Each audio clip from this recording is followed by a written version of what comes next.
നമസ്കാരം. ചോക്കുവിൻ്റെ life story part 3. അങ്ങനെ ചോക്കു ഞങ്ങളുടെ ജീവിതത്തിലെ ഒരു അംഗമായി അങ്ങനെ ജീവിച്ചുകൊണ്ട് പോയിക്കൊണ്ടിരിക്കുകയായിരുന്നു. പിന്നെ എല്ലാവർക്കും ചോക്കുവിനെ ഭയങ്കരമായിട്ട് ഇഷ്ടപ്പെടാൻ തുടങ്ങി കേട്ടോ. എല്ലാവരും വീട്ടിൽ വരുന്നതും ചോക്കുവിന് വേണ്ടി ഗിഫ്റ്റുകൾ കൊണ്ടുവരും, ചോക്കുമായിട്ട് കളിക്കും. അപ്പോൾ ചോക്കുവിനെ വാങ്ങാൻ പോകുന്ന നേരത്തെ എൻ്റെ ഒരു ഇൻറ്റിമേറ്റ് ഫ്രണ്ട് വേണ്ട എന്ന് പറഞ്ഞില്ലേ, അപ്പോൾ ആ അങ്കിൾ ഒരു പ്രാവശ്യം വീട്ടിൽ വന്ന് ചോക്കുവിനെ കണ്ടു കഴിഞ്ഞപ്പം ചോക്കുവിനോട് ചെറിയ അടുപ്പൊക്കെ കാണിച്ചുള്ളൂ. പിന്നെ കുറച്ച് നേരം കഴിഞ്ഞ് അങ്കിൾ ഒന്ന് ചെറുതായിട്ടൊന്ന് ഫിറ്റായി കഴിഞ്ഞപ്പം ചോക്കുവിനോട് വല്ലാത്ത സ്നേഹമായി. ചോക്കുവിനെ കെട്ടിപ്പിടിക്കാനും ഉമ്മ വയ്ക്കാനും മടിയിൽ വയ്ക്കാനും ഒക്കെ തുടങ്ങി. അപ്പോൾ അങ്കിൾ പറഞ്ഞു, എന്നാൽ നമുക്ക് ചോക്കുമായിട്ട് പുറത്ത് പോകാമെന്ന് പറഞ്ഞ് അവൻ്റെ കാറിൽ ചോക്കുവിനെ കയറ്റി. ഞാൻ ഡ്രൈവ് ചെയ്തു, അവൻ ചോക്കുവിനെ മടിയിലിരുത്തിയിരുന്നു. ഞങ്ങൾ പുറത്തൊക്കെ കറങ്ങി തിരിച്ചു വന്നു. അപ്പോൾ ചോക്കു കുറച്ച് നേരം അങ്ങനെ വണ്ടിയിൽ പോകുന്ന കംഫർട്ടബിൾ അല്ലായിരുന്നു. ചോക്കു മടിയിലിരുന്ന് നല്ലൊരു പണി കൊടുത്തു. ചോക്കു ആ അങ്കിളിൻ്റെ മടിയിലിട്ട് പ്രതികാരം എന്ന രീതിയിൽ മൂത്രം ഒഴിച്ചു വെച്ചു. അങ്കിളപ്പോൾ അറിഞ്ഞില്ല, അങ്കിൾ കുറച്ച് മൂഡിലായിരുന്നു. അത് കാരണം അങ്കിൾ അപ്പം മൈൻഡ് ചെയ്തില്ല. പിന്നെ തിരികെ വന്നു. ഞാൻ തിരികെ പോയി വണ്ടിയൊക്കെ ഒന്ന് വാഷ് ചെയ്ത് കൊടുത്തു. അങ്കിളിൻ്റെ ഡ്രസ്സൊക്കെ വാഷ് ചെയ്യേണ്ട അവസ്ഥ വന്നപ്പോൾ അങ്ങനെ പിന്നെ അങ്കിളുമായിട്ട് ചോക്കു ഭയങ്കര ക്ലോസായി. പിന്നെ ഓരോരുത്തരായിട്ടൊക്കെ വരും കേട്ടോ വീട്ടിൽ. അപ്പോൾ അവരെല്ലാവരുമായിട്ടും അറ്റാച്ച്. പിന്നെ ചോക്കുവിന് വേറൊരു ജോയ് അങ്കിൾ ഉണ്ടായിരുന്നു. ജോയ് അങ്കിൾ ആദ്യമായിട്ട് വീട്ടിൽ വന്നപ്പം ജോയ് അങ്കിൾ വന്ന് ലുങ്കി കൊടുത്ത ചോക്കു ആദ്യമായിട്ടാണ് ലുങ്കി കൊടുത്ത് കാണുന്നത്. ചോക്കുവിനത് ഭയങ്കര ക്യൂരിയസായി. കാലിൻ്റെ മുകളിലും ലുങ്കി കൊടുത്ത്. ഞാനങ്ങനെ വീട്ടിൽ ലുങ്കി കൊടുക്കാത്തത് കാണാറില്ല. അപ്പോൾ ചോക്കു ഓടിച്ചപ്പോൾ ഞാൻ ബെഡ്റൂമിൽ കിടന്നു.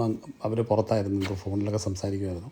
പെട്ടെന്ന് കീ എന്ന് പറഞ്ഞ കരച്ചിൽ കേട്ടു. ഞാൻ പുറത്ത് ചെന്നപ്പോൾ ചോക്കു മാറി നിൽക്കുന്നു. കാരണം അങ്കിളിൻ്റെ കാലേ ചെന്ന് ചോക്കു ഈ മുണ്ടിങ്ങനെ അനങ്ങുന്നതുകൊണ്ട് എപ്പോഴും പോയി കടിക്കുന്നു, ഓടി നടന്ന് കടിക്കുന്നു. അപ്പോൾ അങ്കിൾ പിടിച്ചൊരു തൊഴി കൊടുത്തു. അപ്പോൾ ചോക്കു പെട്ടെന്ന് കരഞ്ഞ് പേടിച്ച് പോയതാണ്. അതിൽ പിന്നെ ഇന്നേ തീയതി വരെ ആ അങ്കിളിനെ കാണുമ്പോൾ ചോക്കു ഓടി ചെന്ന് കാല് ചോക്കുവിൻ്റെ അങ്കിളിൻ്റെ കാല് ചോക്കുവിൻ്റെ വീക്ക്നെസ്സാണ്. അവിടെ പോയി മണം പിടിക്കലും ഭയങ്കര കാലെപ്പോഴും പിടിക്കാൻ ചെല്ലും എപ്പോഴും.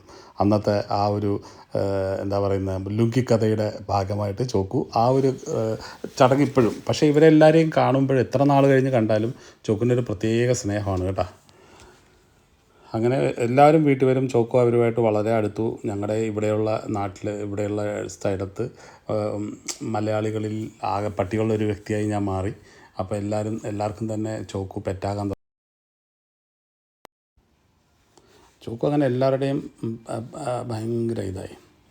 അങ്ങനെ പോയി ഞങ്ങൾ സുഖമായി ജീവിച്ചുകൊണ്ടിരുന്നപ്പോഴാണ് ഒരു പ്രാവശ്യം ചോക്കുവിനപ്പം എൻ്റെ കൂട്ടത്തിൽ തന്നെ എനിക്ക് ചോക്കുവിനെ പിരിഞ്ഞ് നിൽക്കാൻ പറ്റാത്തൊരവസ്ഥയായിരുന്നു.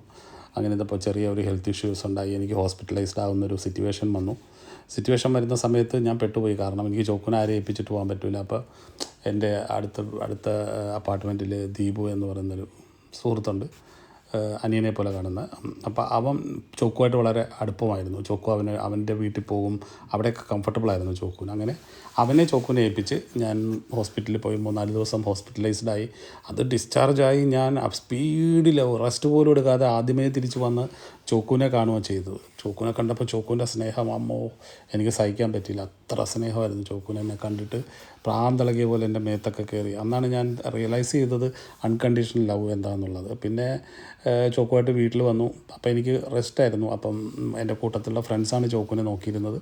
ചോക്കു അന്നൊക്കെ ചെറുതായിരുന്നുകൊണ്ട് വീട്ടിനുള്ളിൽ തന്നെ സാധിക്കുന്നത്, അതൊക്കെ ക്ലീൻ ചെയ്യുന്നതൊക്കെ ചോക്കുവിൻ്റെ അങ്കിൾ എന്ന് പറഞ്ഞ ജോയ് അങ്കിളൊക്കെ കൂടെയാണ് എല്ലാം ചെയ്തിരുന്നത്. അപ്പോൾ എല്ലാവർക്കും ചോക്കു അങ്ങനെ ഒരു ഇഷ്ടപ്പെട്ട ഒരാളായി മാറി. അങ്ങനെ ചോക്കുവിൻ്റെ കഥകളുമായിട്ട് പിന്നെ വരാം.